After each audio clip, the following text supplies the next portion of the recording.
Sometimes in relationships, we feel very defensive, and we're convinced that we have a reason why we should feel defensive. What's interesting about being defensive is that it exists because we think there is some sort of threat.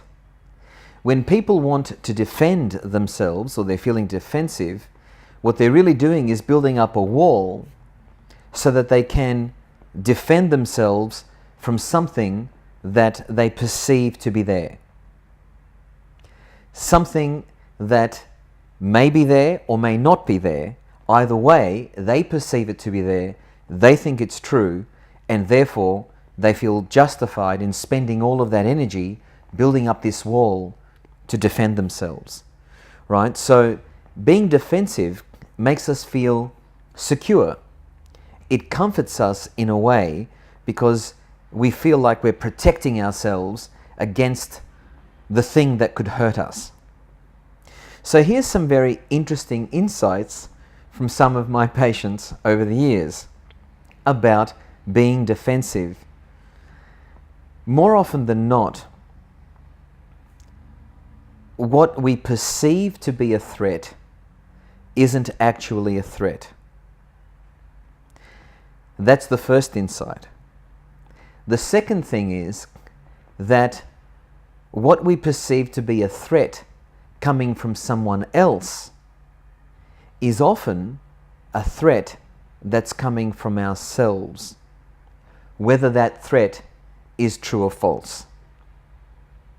So the threat may or may not be real, and when it is happening, it's happening because we are threatening ourselves in some way with some sort of fear or some sort of perceived danger that may or may not be true. But it's something that we've wired into our brain that makes us believe that it's true. So there are a couple of interesting insights into the state of being defensive. So the learning around this piece is that,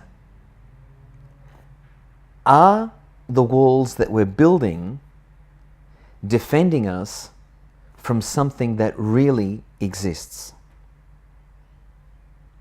Because it takes a lot of energy to build fortresses, to build walls, to keep things out. Because other than the obvious waste of energy in building a wall that isn't necessary,